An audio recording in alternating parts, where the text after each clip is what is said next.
Hi, and welcome to part 2 of the No Limit Handreading for Small and Micro Stakes. This is part 2, so if you haven't watched part 1, go do it now, because it's pretty much required for this one. But anyway, here's part 2. Last video, we introduced the basics of hand reading, and we said there were two aspects of hand reading. There's combinatorial hand reading and psychological hand reading. And in the last video, we talked about combinatorial hand reading, and just to refresh your memory, we talked about how to use the math, the underlying math of the game, and figure out, how many combinations of certain hands can exist to decide which hands are more or less likely. Because hands that can be made 16 ways, or 32 ways, or 48 ways are going to be a lot more common than hands that can only be made one way or 3 ways. So that's the basic idea, and that idea is going to come into play basically every time you try to read hands. But here's the second part. This video, we're going to start talking about the second part of hand reading, which is sort of the more, well, maybe more fun, but it's sort of the more, it's the part of hand reading that people think of more when they think of hand reading, and that's the psychological aspects of hand reading. So I showed you a slide last time, and I'll show it again this time, that I break psychological hand reading down into two categories, really. One is trying to figure out someone's attitude toward their hand or their emotional state. How do they feel about their hand? What are they trying to accomplish? Trying to sort of decode their strategy and their way of thinking from their end, sort of reverse engineering their play a little bit. And then the second aspect is multi-level thinking. And in this video, we're really just going to talk about the first part and save the multi-level thinking for part 3. But just so you get an idea of what I'm talking about, so in talking about people's attitude toward their hand, the first thing to think about is, are basically what are the possible attitudes. And here I've sort of broken down what I would say are at least the most common attitudes that I see that people have toward their hands. And this will give you some idea for what I'm talking about. So the first is that, they're challenging you to get all the money in. They have a hand.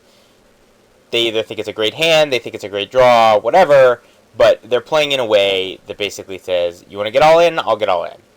So that's the first attitude. The second attitude is that they're playing defensively. They don't want to fold, but they're playing in a way that's designed to try to protect their stack rather than to attack you. The third attitude is that they're sort of probing or gathering information. They don't really know where they're at, and they're just trying to cheaply get an idea of where they stand in the hand. And then how they can proceed. So that's attitude number 3. Attitude number 4 is that they're protecting a hand. So this is a little bit like playing defensively, except they're saying, well, I have a hand, I think it's the best hand, and I'm going to bet to protect it, but I don't necessarily want to get all in, and if I get pushed on, I'm going to, have to go into the tank. So that's sort of attitude number 4. I mean, and I would contrast that with playing defensively in that, if you're playing defensively and you get pushed all in on, basically you're going to be folding, usually. Whereas if you're protecting a hand, sometimes it's going into the tank mode if somebody really goes after you. So that's sort of the difference in those attitudes. The fifth attitude is that they're waiting to see if you blink, and so that's sort of like they're just kind of calling along, or they're just proceeding in the hand, and they're just going to see if you check or if you seem to give up on the hand. And if you do, then they're going to go after you. And if you don't, then they're going to fold. So that's attitude number 5. Attitude number 6 is obviously very common. They're just drawing to something. They think they have a good draw, and they want to see if they get there. So that's an attitude. Another attitude is that they're bluffing. Attitude is the way people play with this attitude mimics the way people play other ways, like probing or challenging to get all the money in. But in fact, it's an attitude all unto itself. People are bluffing. They definitely think I'm bluffing. And I hope you don't call. And then the last attitude that I'm going to talk about is that they've just given up on the hand, and they're just in I'm going to fold to any bet mentality.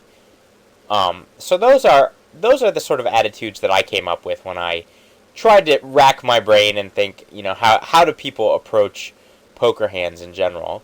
You could probably come up with another one or two on your own if you think about it, but we're just going to talk about these for this video. Now, just before I go on, I want to point out again that attitude alone is not going to tell you what your opponent has.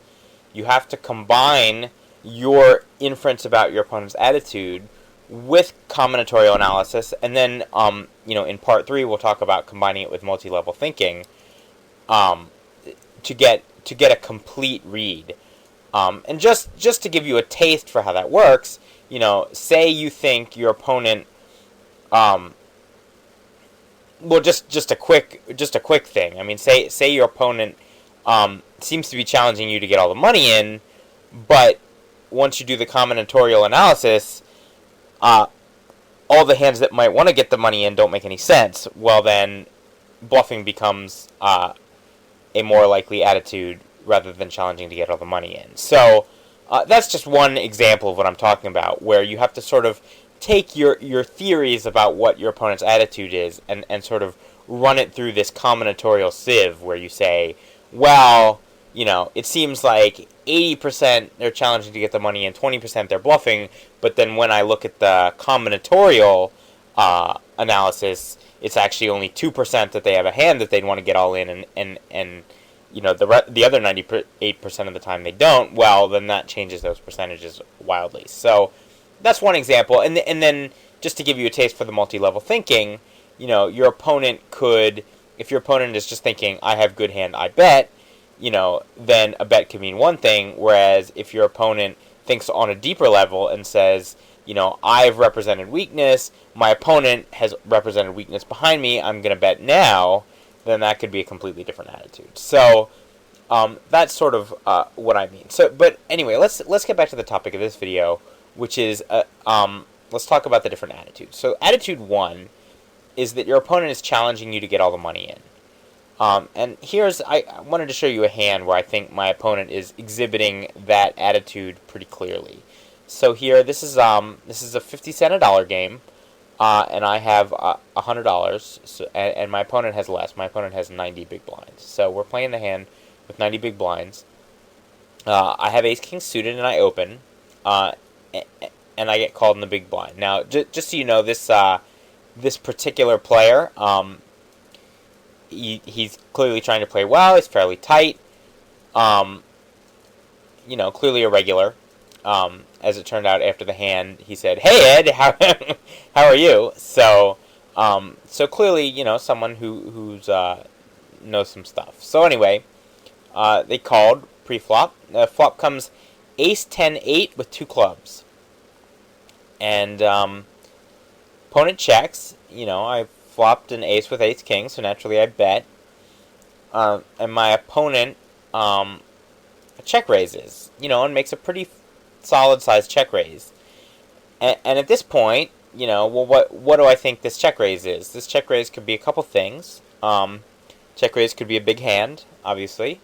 Check raise could be ace king, ace queen with me. I mean, it's I open raised from the cutoff and got called from the big blind. So if the big blind wanted to play a little bit different, might just flat call with ace queen and then check raise a flop like this. Ace jack maybe. Ace jack might just check and call. It could be a draw. There's a bunch of draws out there. 9, jack 9 maybe. A flush draw, maybe something like king queen of clubs, king jack of clubs, queen jack of clubs. Lots of big draws out there. So what I do is I call the check raise, and my plan for calling the check raise is kind of to see what my opponent does on the turn. If my opponent does have a big draw, and a draw comes in and they bet, well, I'm just going to fold. If my opponent, if the turn card's a brick and my opponent checks, then I'm going to probably go back to assuming I have the best hand and go ahead and bet for value. So I call, and then the turn does sort of brick. 9-7 came in, but I think that's a pretty unlikely hand for my opponent. And yet my opponent just pushes all in on me. So what's my opponent's attitude at this point? Well, obviously either they want to play for stacks or they're bluffing, right? Those are the two options because they've already put their stack in. So my opponent either wants to play for stacks or is bluffing. And I think in this case, it's pretty clear from the action that my opponent just wants to play for stacks. I open raise from the cutoff. I bet an ace high board. I call it a check raise. I'm marked with a pretty good hand. I'm not marked with the kind of hand that someone's going to be too eager to run a bluff at. And yet my opponent just pushes on me. So this is a pretty clear example of someone who's exhibiting an attitude where they want to get the stacks in. So that's that. So let's look at another hand here. So we are on the button. Again, we're playing 50 cents a dollar, and we have $100 stacks. Open on the button with Jack 10 suited, and then the big blind re-raises to $13. So in micro stakes, some of the better players. And when I say better players, I don't mean that they're awesome players. I just mean that they're, the regulars. They play pretty tight. They don't get all in, in hopeless situations too often. That kind of player. Some of these players will tip the fact that they want to play a big pot with their bet sizing. So there's a lot of 3-betting. There's not a ton of 3-betting in these games, but there's still a fair amount. If I open raise on the button, I expect to get 3-bet from the blinds, reasonably often, and it's definitely not going to be aces every time. But, so let's say the action's been pretty heavy, so far, preceding this hand. There's been a lot of opening, a lot of 3-betting. A lot of people have been folding. Maybe I've opened and gotten 3-bet and folded. Maybe I've opened and gotten 3-bet and called, or maybe I pushed, or whatever. So the action's been heavy. So I open on the button, and the big blind re-raises. But say we're playing on full tilt. If the big blind had hit the pot button on full tilt, the re-raise would have been $7.50 more to $11.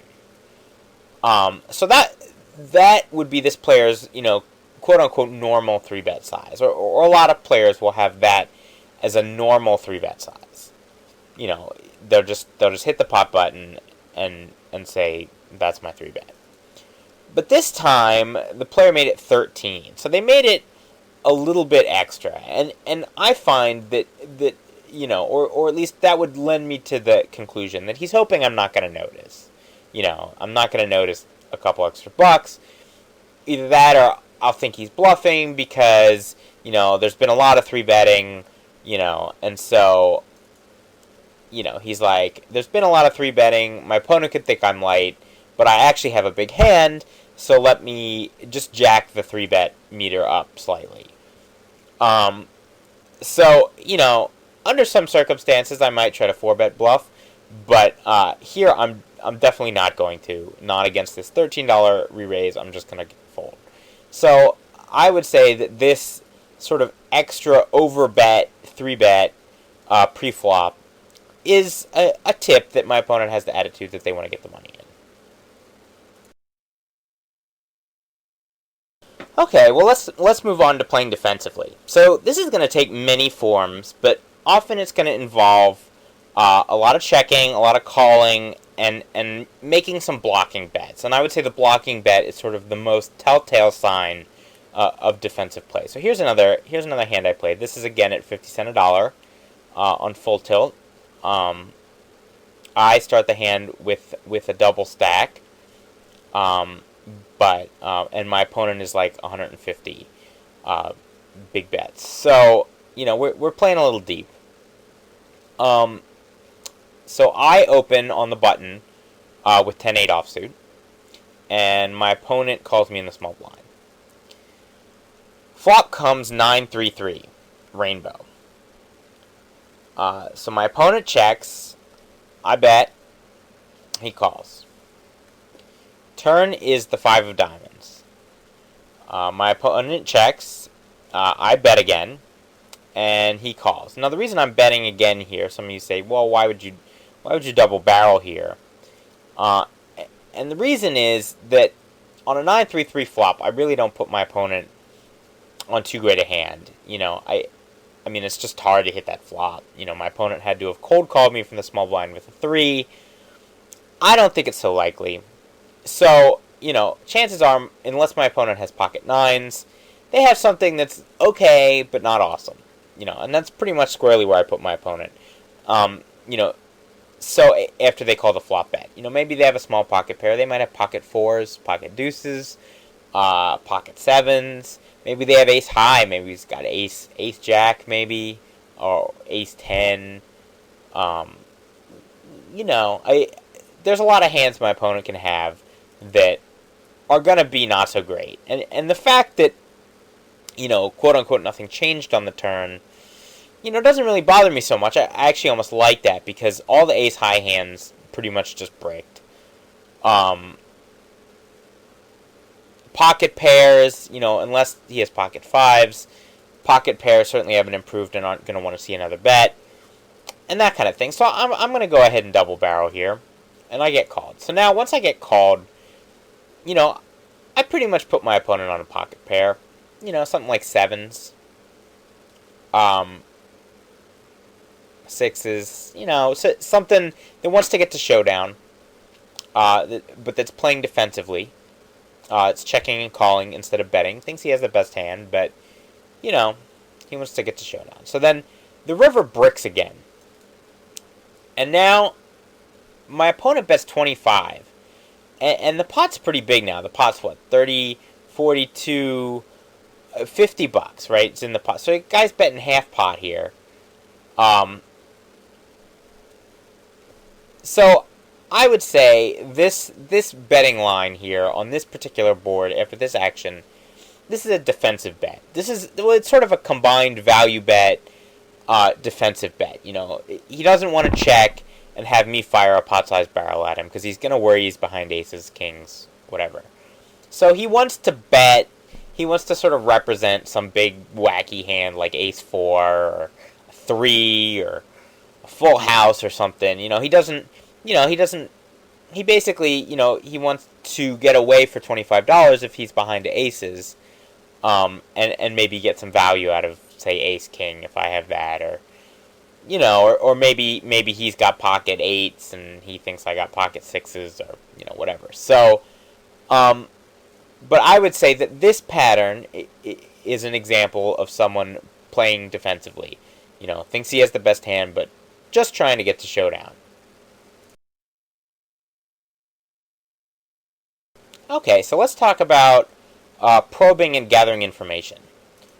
So, probing is sort of similar to playing defensively, except instead of checking and calling, they're going to put in sort of a moderate bet or raise, and the idea is to try to gauge your reaction. So, again, this is a hand the player doesn't feel great about, but they want to, instead of just playing passively and trying to get to showdown, they're gonna stick a little something out there and see what happens.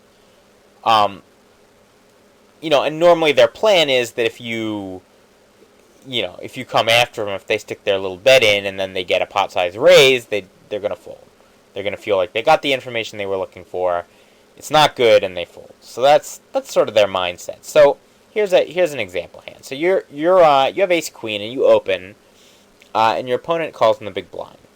And the flop comes queen 4-4 rainbow. So this is, obviously a pretty solid flop for your hand. Your opponent checks, and you bet half the pot. And he check raises another half pot. So, that check raise by itself is not... Could be a number of things. Could be a 4. Could be some weirdly played hand like pocket aces or even pocket queens, or it could be like a medium pocket pair, Could be it's stone bluff. Could be ace high. It could be a lot of things. And I don't want to draw an inference just from that check raise, because I think it is a wide range of possibilities, and my opponent could have a number of different attitudes and make that play. They could be trying to get all the money in. They could be probing. They could be bluffing. So those are basically the options once my opponent puts that bet in. So I go ahead and call. I think ace-queen is still, a strong hand compared to my opponent's range here. And, and I have position.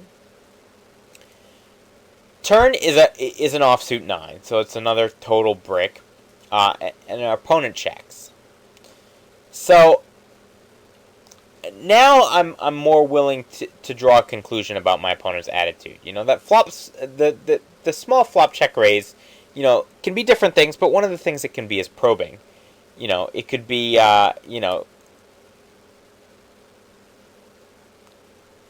it could be like a small pocket pair. It could be like pocket threes.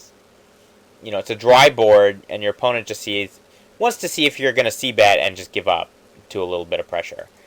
And so your opponent's testing you, and since you, quote-unquote, passed the test by calling the check raise, they're checking, and now they're giving up. So this is actually sort of an attitude that we're going to talk about later. But this is sort of a combined, they were probing on the flop, now they're giving up. Now, again, this isn't always. Sometimes the check raise is going to be a 4, and now your opponent is taking an unconventional line to try to get all the money in by checking the turn. And if you bet the turn, they're going to check raise you all in. And basically there's two ways to find that out. One is you can bet the turn, and if your opponent folds, then he was probing, and if he check raises, he was trying to get the money in, and you could probably fold. I mean, I really don't necessarily like calling here, despite the strength of your hand, just because that is such a weird line for a hand that you beat. I mean, check raise the flop, and then check raise the turn all in on this super dry board. It's just so rarely a bluff, and it might be something like king-queen, it's possible, but it's just, people just don't play that way very often. So I would probably go ahead and fold to an all-in push on the river. Again, it depends on how much I'm getting, but basically I'm planning to fold if I bet. And then if we bet the turn and we get called, it's possible he was probing with something like pocket eights, and now he's having trouble getting away from it. He wanted to see where he was at. He found out where he was at, and then you bet the turn, and now he's like, he doesn't trust it anymore. And people play that way sometimes. So, and you might want to bet the turn a little small. You might want to put a half pot bet out there, and that will confuse the issue for your opponent. Your opponent's going to know that his play looks really weak with the check raise, and he might say, well, I'm actually not as weak as I look, because I actually have a pocket pair, and so might call that bet. So I would say, responding to this by betting maybe half the pot, maybe even slightly less, is a pretty good way to respond. The other way you can see if your opponent is probing or not is you could check the turn and see what they do on the river. And if they bet the river, at least if they bet the river big, then they were either trying to get the money originally or they're bluffing. Because if they were probing and you called the check raise and then it goes check check on the turn, they're not going to love their hand enough by the river unless either they have a good hand, they improved maybe, or they were just totally bluffing. I mean, any hand that was probing on the flop didn't like the fact that they got called and is not going to toss out a big bet on the river.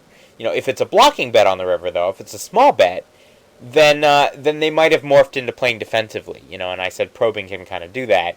And if it's a blocking bet, then they might have morphed into playing defensively. And I actually might go ahead and raise for value a little bit. So, like, say the flop went, check raise, and then it went check check on the turn, and my opponent bets, a third of the pot on the river.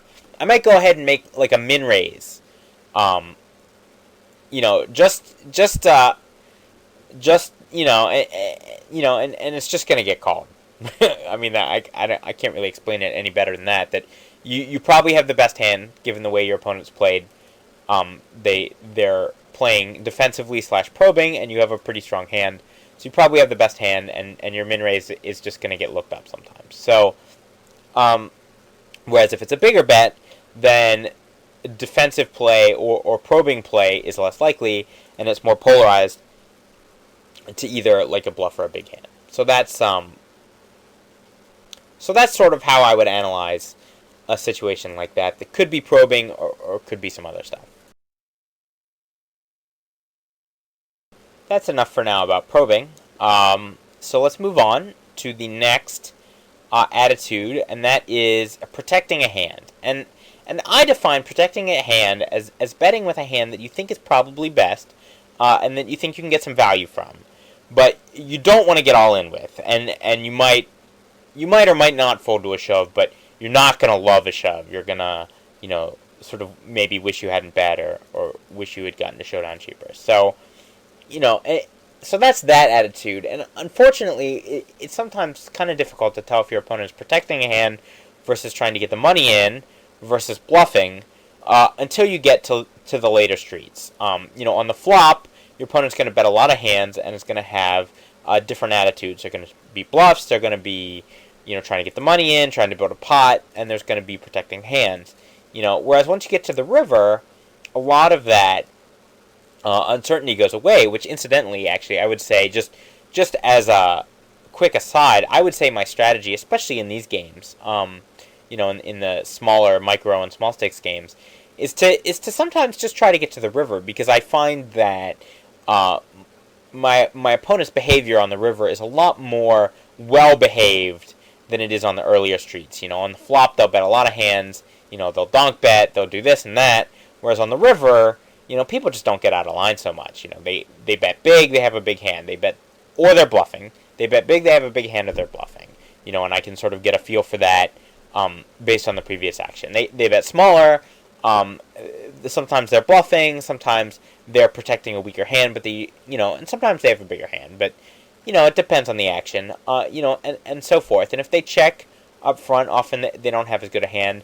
They're not going to bluff check raise very often, I would say, in these games. It's pretty rare to have somebody bluff check raise the river. So I just find people's actions are more well behaved on the river, and therefore I feel like the river betting round is actually the betting round where probably I have the biggest edge with my skills in the game. I think I generate the largest percentage edge on that betting round. So sometimes, if I have two possible different lines to choose from, and I'm not sure which one to do. Sometimes I'll choose the one that's going to get to the river with some betting left, because I feel like I perform well there. But anyways, that's my aside. So once we're at the river, there's nothing left to protect. So if your opponent puts in a big bet, that's going to polarize his range to very good hands and bluffs. He's obviously not protecting a hand anymore once there's nothing to protect.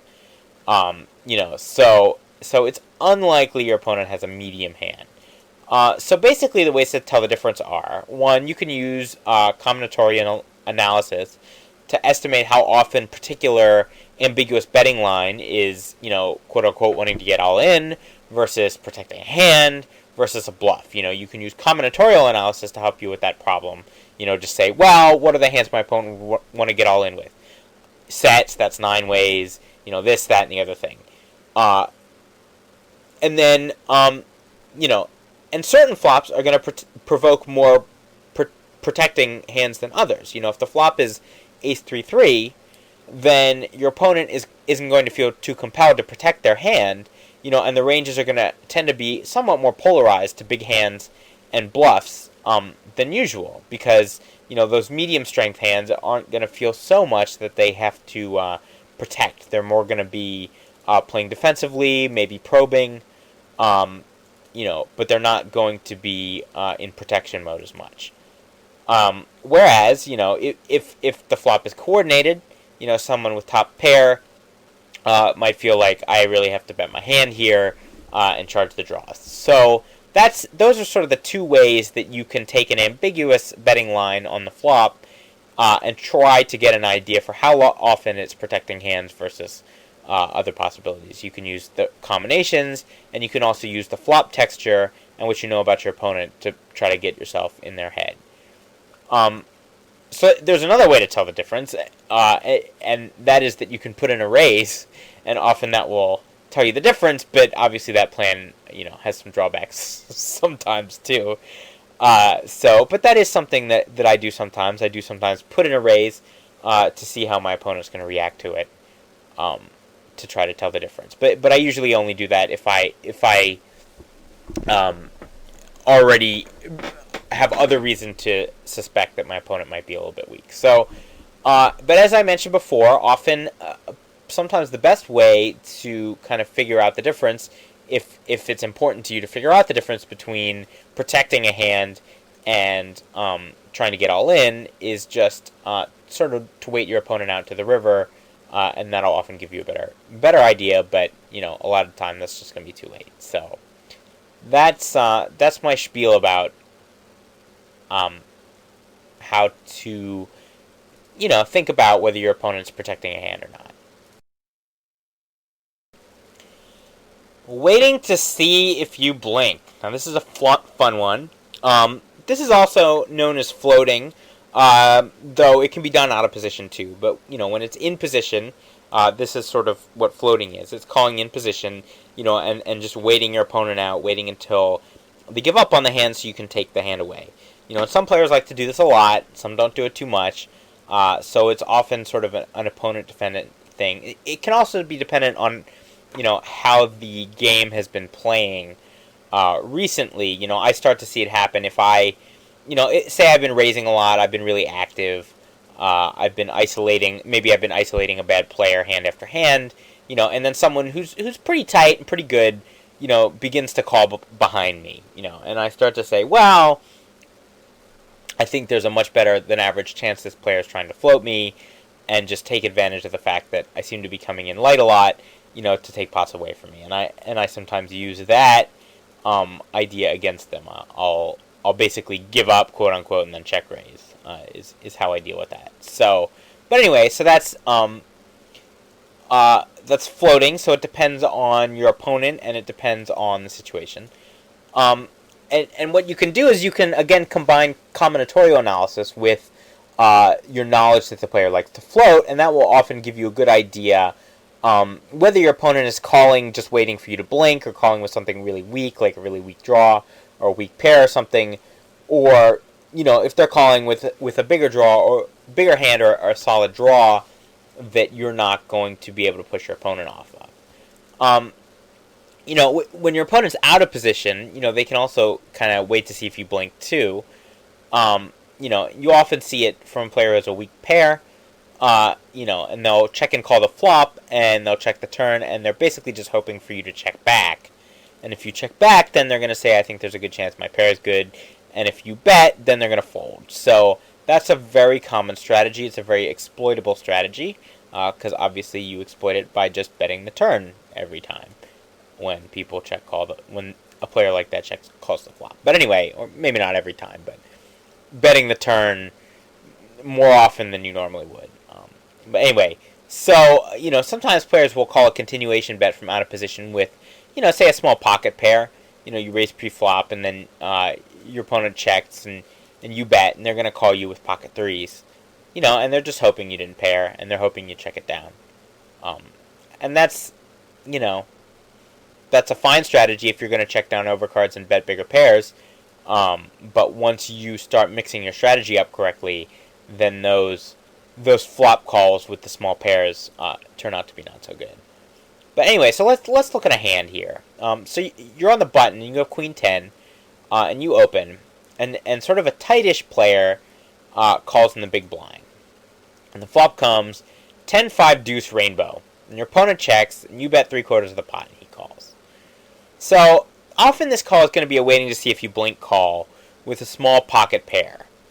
And the board is so dry here, it's hard to think of what your opponent could be calling with. Other than that, they might have called you pre-flop with something like ace-10, and then obviously your goose is cooked a little bit in that case. They could have a set. But other than that, they could have overcards. They could even have something like ace-king or ace-queen. If they might not have 3-bet pre-flop with those hands. So, but basically, often it's going to be a pocket pair. Sometimes it might be a hand like 10-9 suited, 6-5 suited, something like that. But so they're calling to see if you check the turn, or at least if you don't bet so much that they can't call one more time. So that's what they're thinking. So a good way to respond to that, if you think your opponent is in waiting to see if you blink mode, and you have a good hand like top pair, is actually to go ahead and blink by checking behind on the turn, and then that's going to get you some more value on the river sometimes. Your opponent's going to be drawn to 2 outs. It's okay to give them that free card if you think it might get you some value on the river. So that's that. So let's look at a similar hand. So you're on the button. You have Queen 10, and tightish player calls in the big. You open. Tightish player calls in the big blind. Flop comes King Jack 9 rainbow. Your opponent checks. You bet 3/4 pot, and he calls. Now this action on this flop is a whole lot less likely to be a small pocket pair waiting and seeing.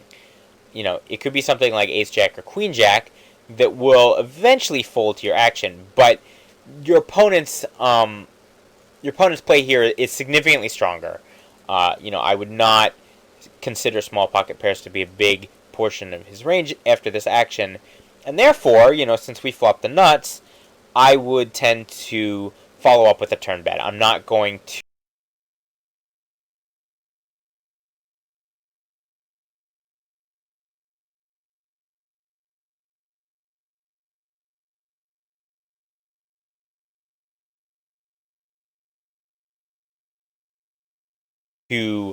quote unquote blink on the turn by checking behind, because my opponent, I don't think, is waiting to see if I blink so much. My opponent has some kind of hand, and I don't know how strong it is. I don't know if it's strong enough to go broke with or not, but I'm going to give my opponent a chance to pay me off after this action. So that's sort of the basics of waiting to see if your opponent is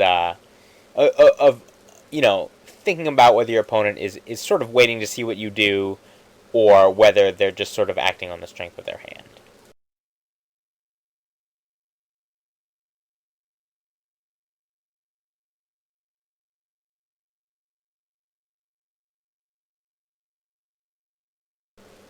So the next one is that your opponent is drawing, and I actually don't have a lot to say about it, just because it's so common. I mean, anytime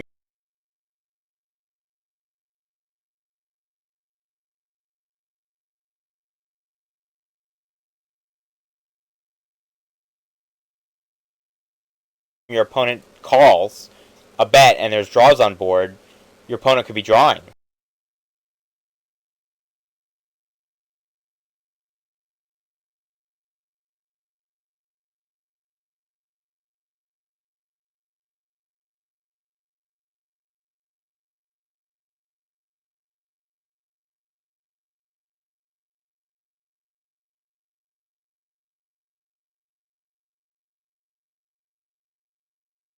That's always a possibility. And really, to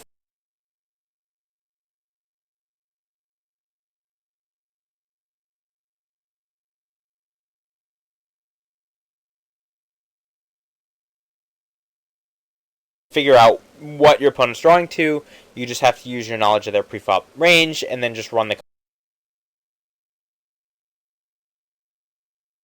combinations in your head. And unfortunately, there's no telltale signs that your opponent is drawing, except that much of the time that your opponent flat calls you on the flop, he's going to be drawing at something. And so there's really, I wouldn't say there's any telltale, that's a drawing hand patterns. I mean, there's some that are more likely to be drawing hands than others, but I would say, anytime there's draws, you just have to crank out the combinations in your head, and you just have to say, what would my opponent call me with pre-flop? How many of those hands made draws on this flop? How many of those hands made something else that my opponent might be calling with on the flop?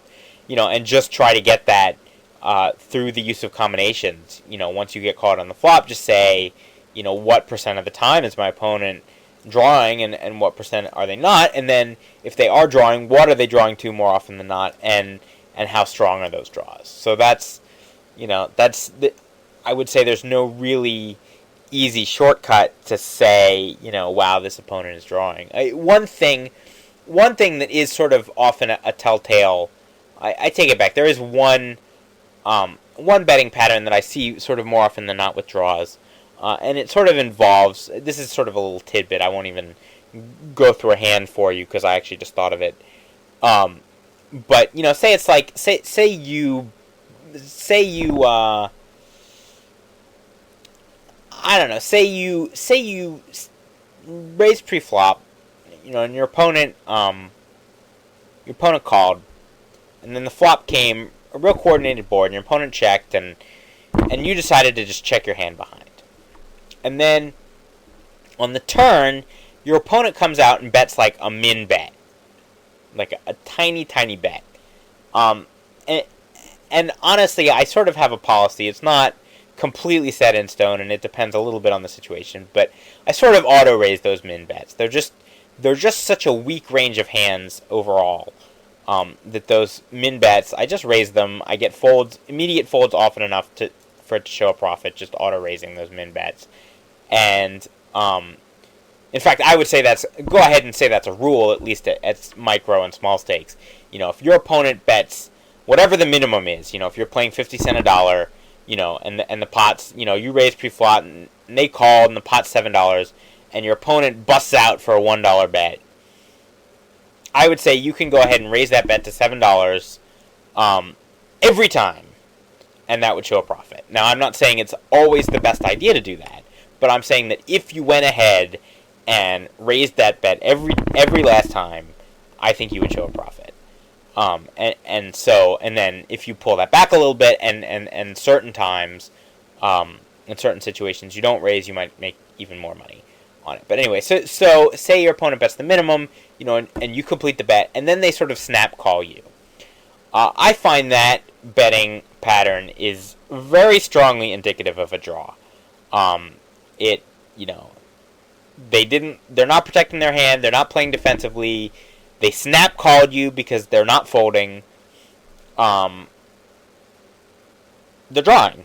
That's basically what they're doing. Obviously if the board is, queen, 7, deuce, rainbow, then, you have to revise that estimate. But if there's, if there's fair numbers of draws on the board, and your opponent bets the minimum, you make it a full bet, and then they snap call, that's sort of indicative of drawing. But that's not really a common betting scenario. But they do exist. But basically, most of the time, you're not going to know just obviously whether your opponent is drawing or not. It's just always a possibility whenever you get called on the flop, and there's draws out there. So, moving on, bluffing is obviously designed to mimic other attitudes, such as wanting to get all in, for instance. So, by its nature, it's sometimes kind of hard to spot, Sometimes, though, particularly on the river, your opponent will do something that, if you think through the hand logically, is very likely to be a bluff. And I actually saw... So I think I actually posted this hand. I actually think I did this hand in part 1. But I'm going to go through it again because I think it's a pretty important principle. And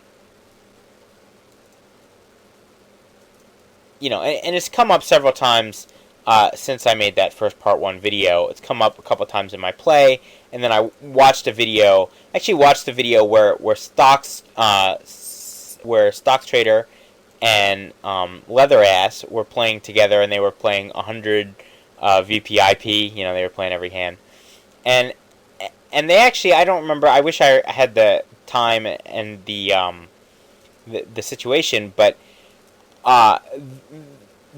were on the river, and they bet, and and they didn't have a great hand, but they were like, I remember the hand was something like queen, jack, 10, 8, and they had like a 10, they had like ace 10. and they decided to bet the hand for value, and then Dusty said, I'm going to bet, and then they kind of threw out, and I'm going to call a check raise, I think. And I thought that was interesting. I wish they'd sort of elaborated. I think it just, Dusty just naturally thinks this way, and, but I thought it was an interesting situation because I agreed with him completely in the situation that calling a check raise, despite the fact that, a 10 on a Queen, Jack, 10, Queen, Jack, 10, 8 board is, obviously not the best hand, but given the way that the hand played out, a check raise was just very likely to be a bluff because so many hands would be medium strength on that board and therefore would just call. So a big raise would be really polarized, and the sort of hands that, because they were playing so weird, they thought they might be inducing bluffs and stuff. So that was another example of this. But let's go back. So when your opponent makes a big bet on the river, it tends to polarize their range. Often they're either betting a very good hand for value, or they're bluffing. And with a medium hand, they might make a smaller value bet or check it down. So that's sort of a basic river principle. It doesn't always hold, but it's a basic principle. So here's this hand. This was in the first video, but I'm going to go over it again.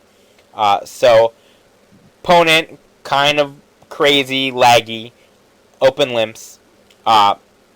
We raise, open limps the small blind. I have Queen 8 in the big blind, Queen 8 offsuit, and I make it $8. This is a very common play for me. If my opponent open limps in the small blind, I raise a ton of hands from the big blind. But I happen to raise this one. Flop comes King, Queen 9.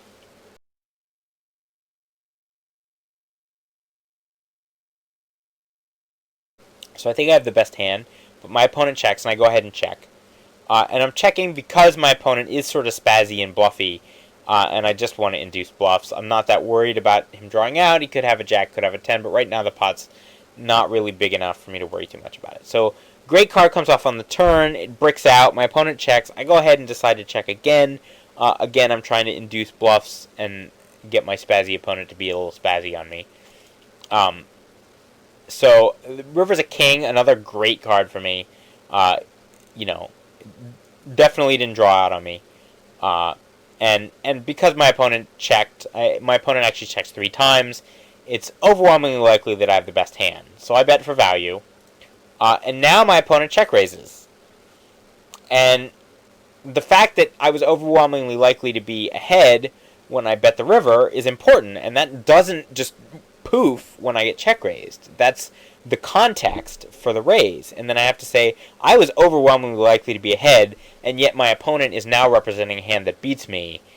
And I have to combine those probabilities. And it turns out when I combined them, I said, it's actually way likely that my opponent is just being spazzy with a total bluff.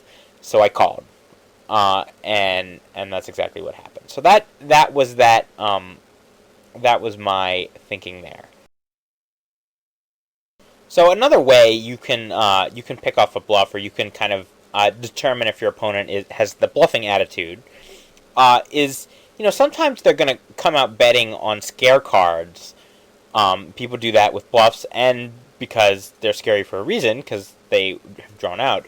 But sometimes you can know, based on the previous action and sort of your combinatorial analysis, that particular scare card is sort of unlikely to have made your opponent's hand, and therefore the fact that they're betting on the scare card means it's more likely than usual that they're bluffing. So we're out of the gun. We have ace queen offsuit, and we open, and then it's folded to the big blind, who calls. Flop comes queen 6 deuce with 2 diamonds. Great flop. Opponent checks. We bet 3/4 pot, and he calls. Turns an offsuit 5. Check. We bet 3/4 pot again. And he calls. River is an offsuit 3. And now our opponent pushes for roughly a 2/3 pot size bet. Well, that's sort of a scary card. It puts 4 to a straight on board. And that's obviously what your opponent is representing, obviously representing a 4.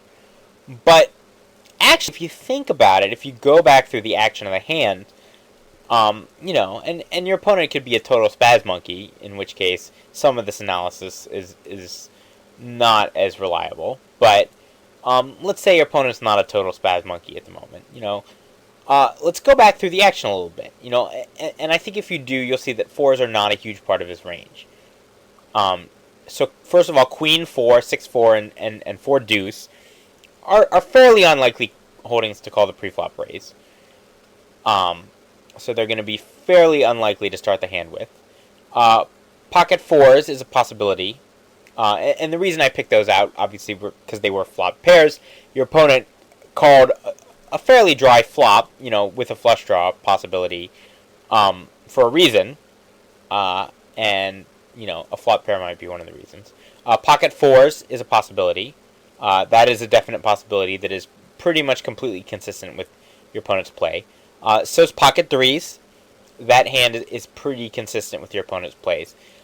Other sets and 2 pairs are also possible, but unless the 2 pair was made on the river with the 3, I would expect your opponent to go ahead and push on the turn on you, usually when you give them the chance by betting the turn rather than wait for the river. I think that would be the play I would usually expect. So if your opponent showed up with, say, Pocket 6s for middle set on the flop, I would be a little surprised. It's possible. But out of the total, so that's actually not that many hands. Out of the total range of hands that your opponent would call the turn with, all the queens, flush draws, medium pocket pairs, maybe something like pocket 9s, maybe even a 6, like ace 6, some straight draws,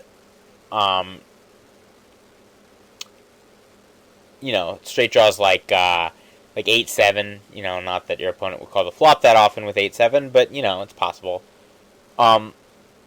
Really, out of all those hands that your opponent could have called the turn with, only a few of the sort of weird small straight draws got there, and the large majority of your opponent's hands bricked out. Now, it is obviously meaningful that your opponent is choosing to bet rather than just check fold. So that will, because your opponent would definitely check fold with a lot of the hands that bricked out. But I would say that since a 4 is sort of a relatively rare part of your opponent's range, that this play looks enough like a bluff, certainly more like a bluff than your typical big river bet, that I'd probably just go ahead and call it. Alright, almost done with part 2 here. We're on the last attitude, and that is giving up on the hand. Giving up is always a happy sight. Well, not always. If you have the nuts, maybe it's not. But it's usually a happy sight. And anytime your opponent checks out of position, there's always a fairly decent chance they've just given up on the hand. Some players will give up more than others. And, more and more online players are being smart enough to check raise a decent percentage of the time that they quote-unquote give up. So they'll raise pre-flop, get called, they'll bet the flop, get called, and then they'll check, planning to check raise the turn.